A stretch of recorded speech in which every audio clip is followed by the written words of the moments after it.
শঙ্কর, শঙ্কর, ও শঙ্কর, কি হলো রে বাবা? আমি মেজাই ঘরে নিয়ে যাচ্ছি। ফুলি, তুমি মাথা ধোয়ানো জল নিয়ে আসো। মেজা, তোল তোল, সাবধানে তোল, সাবধানে তোল। মেজা, দেখিস। মেজা, কি হলো বলো তো? হে ঠাকুর, কি অনাসৃষ্টি কাণ্ড ঘটলো আমার সংসারে। হ্যাঁ, সে তো হবারই ছিল। আমার ঘরের লক্ষ্মী যে আজ ঘরে নেই, আমার ঘরের লক্ষ্মীকে ফিরিয়ে দাও না ঠাকুর, ফিরিয়ে দাও না। আমার সংসারকে রক্ষা করো ঠাকুর, রক্ষা করো।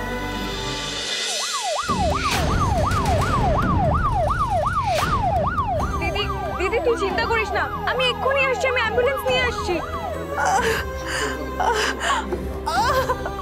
দিদি তুই কেন চিন্তা করছিস? কিচ্ছু হবে না তোর বাচ্চা, খুব সুন্দর একটা বেবি হবে। আমি আসছি দিদি, তুই কথা বল আমার সাথে।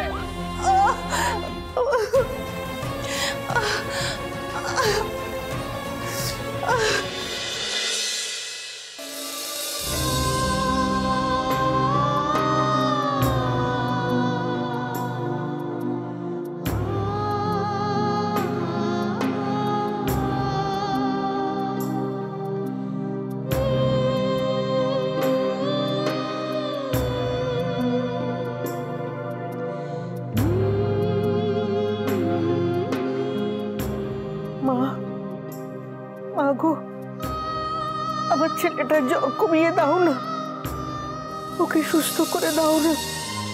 ভাই কথা বল, কথা বল, তুই কথা বল ভাই। ও ভাই কথা বল, ও ভাই কথা বল, বলে না।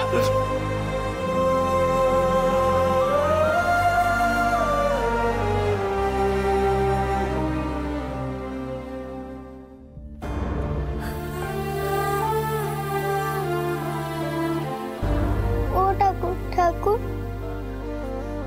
এই নাও আমার ড্রয়িং খাতা, আমার রং পেন্সিল, এইগুলোকে না আমি খুব ভালোবাসি। এই সব আমি তোমাকে দিয়ে দিলাম, সব কিছু। তুমি যদি মেজো বউকে ফিরিয়ে দাও না, আমার মেজো বউকে ফিরিয়ে দাও না। কাকা এর না ভারী অসুখ, মেজো বউ না ফিরলে কাকাও ঠিক হবে কি করে? তুমি মেজো বউকে শিগগিরই বাড়িয়ে ফিরে দাও, শিগগিরই বাড়ি ফিরিয়ে দাও। ভাই খুব জ্বর, খুব জ্বর। বন্ধু, বন্ধু তুই ভাইকে দেখ, বন্ধু, বন্ধু। বড় গোগা, তুই এরকম করিস না, বন্ধু আসবে, আসবে, দেখ ভাই, ভাই সুস্থ হয়ে উঠবে, দেখিস। ও শঙ্কর, একবার তাকা না বাবা, একবার তাকা। মামা, বর্দা, তোমরা একদম চিন্তা করো না, দেখবে মেজা ঠিক সুস্থ হয়ে যাবে। শুধু যদি একবার জানতে পারতাম কি আমাদের মেজ বৌদির সাথে শয়তানিটা করেছে,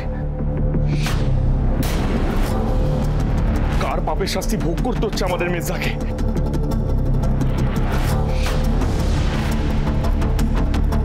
তুই চিন্তা করিস না, তুই দেখিস ঈশ্বর মেয়ে ঠিক ফিরে আসবে, ফিরে আসবেই।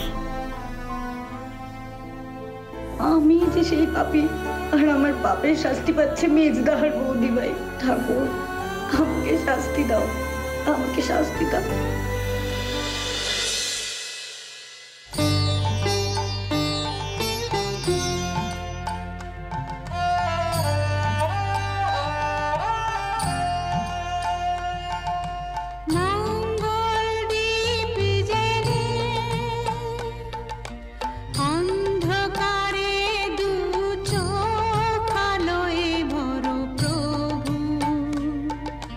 তবু যারা বিশ্বাস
ফালতু চানাচুর দিয়েছে। বলে আয় বলে মহারানীর ঘুমের ব্যাঘাত করালাম নাকি? তুমি বাড়িতে সব ছাইপাশ খাচ্ছ? বেশ করেছি, আমার বাড়ি আমি যা ইচ্ছা তাই করবো। মত দিলো তুমি।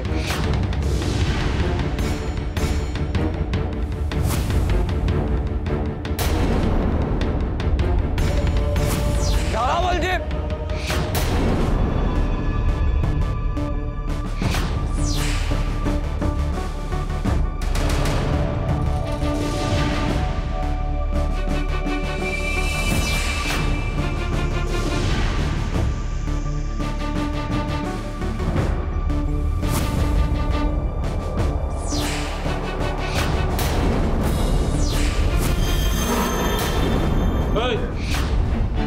আমার জন্য পেঁয়াজি ভেজে এনে যাও। আর শোনো, বেশি করে লঙ্কা দিয়ে পেঁয়াজিটা বানাবে, আমার ভালো লাগে খেতে। এত রাতে? রাত? সবে তো কুলি সন্ধ্যা এখন, তুমি বেশি না হেজিয়ে যাও।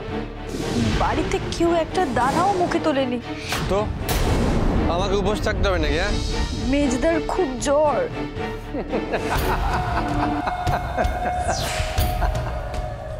আহারে,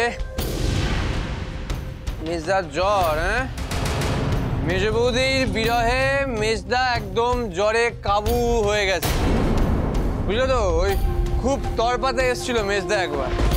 এই তুমি কিন্তু ভেবো না আবার যে মেজ বৌদি নেই বলে মেজদা তোমায় আবার বাঁচাতে পারবে। ভেবেছিলেটা কি? হ্যাঁ, মেজ বৌদি পীর পয়গম্বর? হ্যাঁ, কি ভেবেছো মেজ বৌদি তোমাকে উদ্ধার করবে? দেখলে তো কেমন ডানা দুটো ছেঁটে দিলাম, সব ফরফরানি একদম হুশ। এখন জেলে পচে মরুক, আর জেল থেকে যখন বাড়িতে আসবে তখন কিন্তু গায়ে একটা স্ট্যাম্প পড়ে। এই তুমি স্ট্যাম্প মানে বোঝো না তাই না? স্ট্যাম্প মানে হচ্ছে ছাপ্পা, কালির দাগ। আর সেই কালির দাগ নিয়ে যখন মেজ বৌদি কলেজ যাবে, মেজ বৌদিকে ঢুকতে দেবে না। সেই কালির দাগ নিয়ে যখন মেজ বৌদি সবার ঘরে ঘরে ডেলিভারি করতে যাবে, তখন সবাই কি বলবে? কি বলবে? ওই দেখ চোর এসেছে। সবাই দূর দূর করে তাড়িয়ে দেবে মেজ বৌদিকে।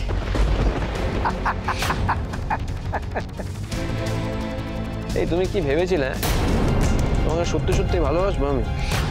নিজের স্ত্রীর মর্যাদা দেব? তোমাকে ব্যবহার করার জন্য আমি টোপ দিয়েছিলাম। তুমি একটা লোভী লোভী লোভী। সব মিথ্যে কথা ছিল। আলবাত মিথ্যে ছিল। তুমি কি ভাবলে এই তোমার মতন একটা অশিক্ষিত মেয়ে এই ভাস্কর ঘোষের বউ হবে? কখনো না, কবি নেই, নেভার। তুমি জানো তোমার জায়গা কোথায়? জানো? আমার পায়ের তলায়, ভাস্কর ঘোষের পায়ের তলায়। দাঁড়াও, আরো মত ঢালো।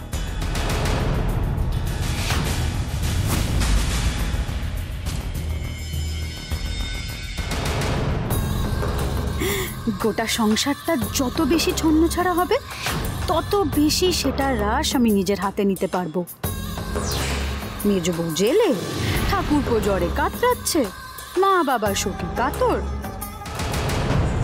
আর ভাস্কর মদের নেশায় বুধ। আর কি চাই আমার?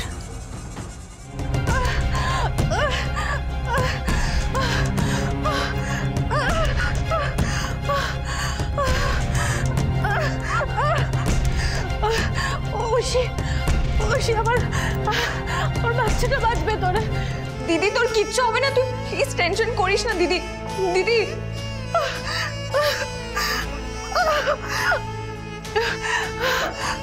ঐশী তুই আমাকে কথা দে, আমার যদি কিছু হয়ে যায় তুই আমার আমার বাচ্চাটার দায়িত্ব। মিমি ও যেন অনাথ না হয়ে যায়। একটু দেখবি তুই ওকে। দিদি দিদি তোর কিচ্ছু হবে না দিদি, তুই প্যানিক করিস না। আমার যা হয় হোক, আমার বাচ্চাটার যেন কিছু না হয়, আমার বাচ্চাটা যেন বেঁচে যায় ঐশী।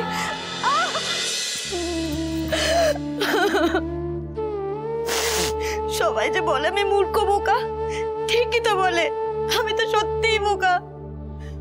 ও যে আমাকে ঠকাচ্ছিল আমি তো বুঝতেই পারিনি। আমি এত বড় বোকামি করলাম। আমার সেই বোকামির মাসুল গুনছে বৌদি ভাই, আর আমার জন্য ছুরির ধায় মাথায় নিয়ে বৌদি ভাইকে জেলে যেতে হলো। না, দরকার হলে আমি বৌদি ভাইয়ের জায়গায় জেলে যাব, কিন্তু বৌদি ভাইয়ের মাথা থেকে কলঙ্কের দাগ আমাকে মোছাতেই হবে। আমি সৈমাকে সব বলবো, আমি আর চুপ করে থাকবো না। বৌদি ভাইয়ের কোনো সর্বনাশ আমি আর হতে দেব না। সব বলে দেবো সৈমাকে, আমি সব বলে দেবো।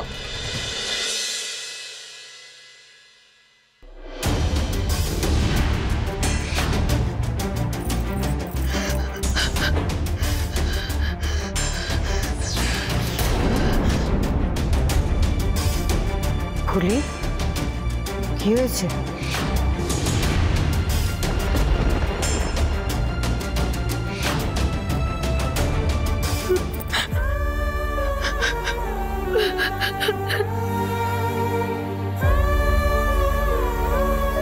আমি তোমাকে সত্যিটা বলতে এসেছি।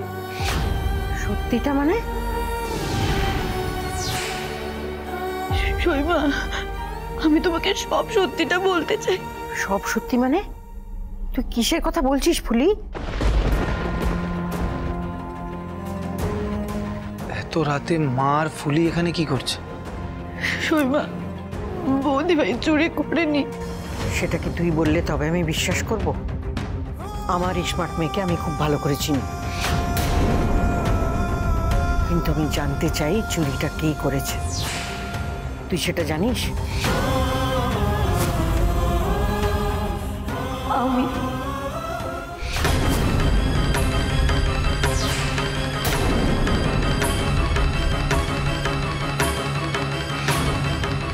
তুই? হ্যাঁ বুঝবি, সত্যি বলছি আমি চুরি করেছি। এটাও আমি বিশ্বাস করতে পারছি না। কার দৌড় কতটা সে আমার ভালো করে জানা আছে। তোর এসব করবার সাহসই হবে না। তোমার ছোট ছেলে আমাকে বলেছিল চুরি করতে।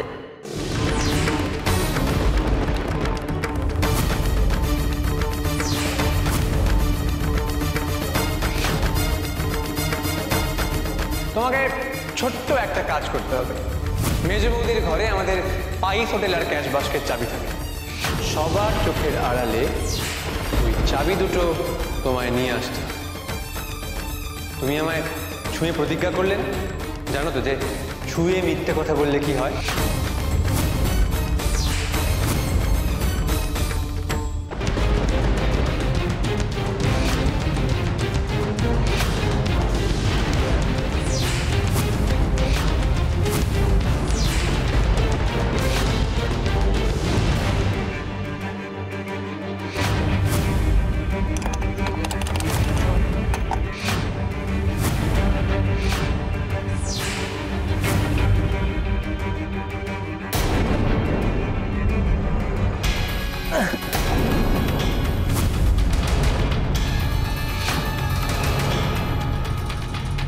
নরেট, এই টাকাগুলো মেজো বৌদির তোষকের তলায় রেখে আসবে, কিন্তু হ্যাঁ, যাতে মেজো বৌদি টেরও না পায়।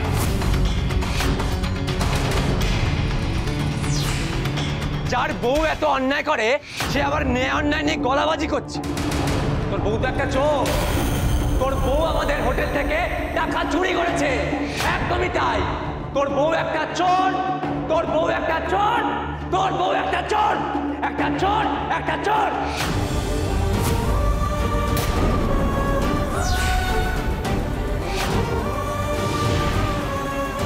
এই নাকি তুই স্মার্ট মেয়েকে নিজের দিদি মানিস? যে দিদি নিজের বুক দিয়ে তোকে আগলে রাখলো, তার এত বড় ক্ষতি করতে তোর একবারও বুক কাঁপলো না?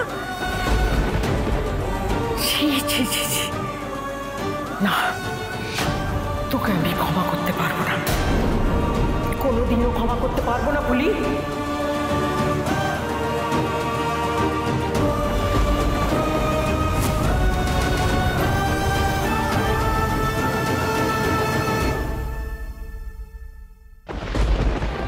আরে শঙ্কর, শুনলি শুনলি ফুলি কি বললো? সব শুনেছি মা। ফুলি যেটা করেছে সেটা অন্যায়, কিন্তু তার থেকেও বড় অন্যায় করেছে ভাস্কর, যে ফুলিকে দিয়ে এই কাজগুলো করিয়েছে মা।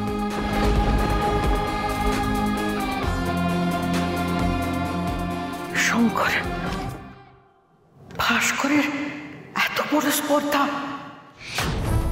ও কিনা ফুলিকে দিয়ে টাকা সরিয়ে স্মার্ট মেয়ের ঘরে রাখালো, রাখিয়ে স্মার্ট মেয়ের ঘাড়ে দোষ চাপালো, ওকে জোর অপবাদ দিল। এতটা নামতে পারলো ভাস্কর? ওকে আমি নিজের ছেলে বলে পরিচয় দিতে লজ্জা করছি। দেখ তুই আমি ওর কি হাল করি।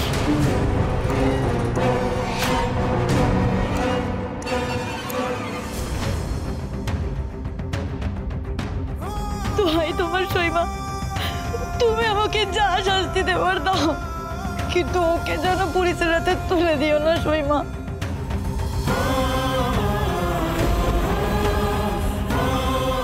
পা ছাড় ফুলি, তোকে গ্রাম থেকে এনে আমি খুব অন্যায় করেছি, মস্ত বড় ভুল করে ফেলেছি আমি।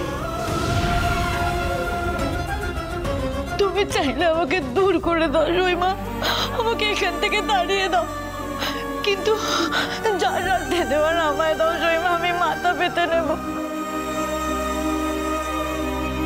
কিন্তু তুমি তুমি ওকে কিছু করো না সইমা, ওকে কিছু করো না। ছাড় আমাকে, ছাড়। শঙ্কর, কাল সকালে সকলকেই উঠোনে ডাকবি, এমনকি বীরুকেও। ফুলি, আমাকে এখন যে কথাগুলো বললি সেগুলো যেন ঘুণাক্ষরে অন্য কেউ না জানতে পারে, বুঝলি? যা।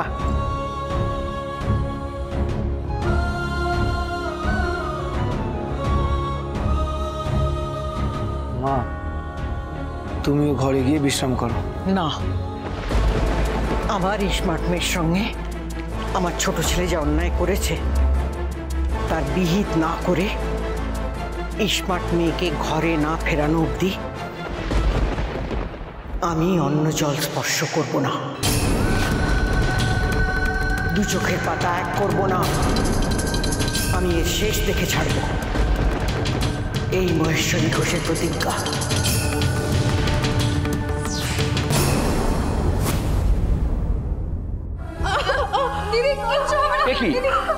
এরকম ওনার কন্ডিশন, আপনারা এক্ষুনি ওকে উঠিতে নিয়ে চলুন, চলুন। দিদি দিদি,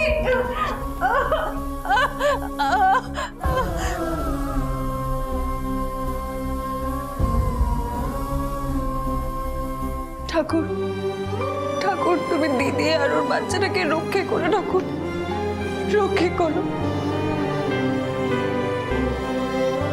ম্যাডাম, ম্যাডাম, আপনার দিদির কন্ডিশন কিন্তু খুব খারাপ। আমি জানি না মা আর বেবি দুজনকেই বাঁচানো যাবে কিনা। হয় মা নয়তো বেবি, দুজনের মধ্যে একজনকে বাঁচাতে হবে।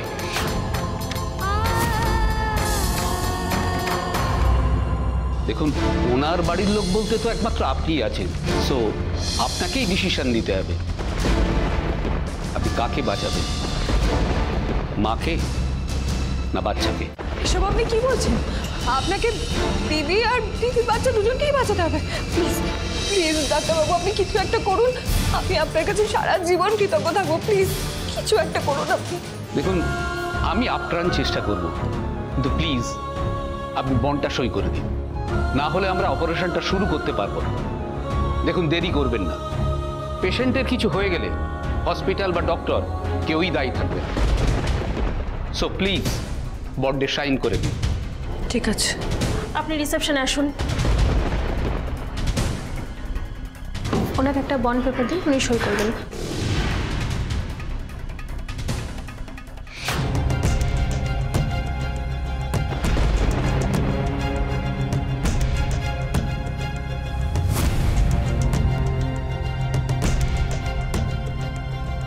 Thank you.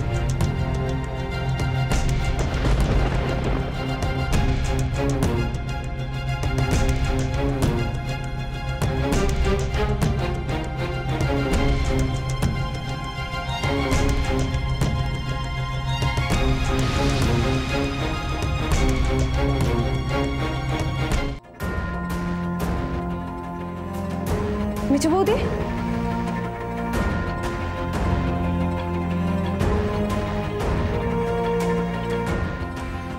মেজো বৌদি, তোমরা নাকি বাইরে ছিলে? হ্যাঁ, আমরা তো একটু ধানবাদে গেছিলাম, তুমি যখন ফোন করলে আমাদের ট্রেনটা স্টেশনে ঢুকছিল। हम लोग स्टेशन से सीधा हॉस्पिटल आ गए। কি অবস্থা বলো তো, আমরা যদি এখানে থাকতাম দিদিকে তো আমরাই নিয়ে আসতে পারতাম, তাই না? মেজো বৌদি, দিদি কেমন আছে?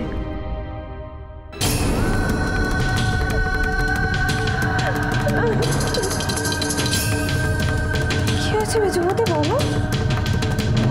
দিদির কন্ডিশন খুব ক্রিটিক্যাল। ডাক্তার বলেছেন দিদি বা বাচ্চা যে কোনো একজনকে বাঁচানো যাবে।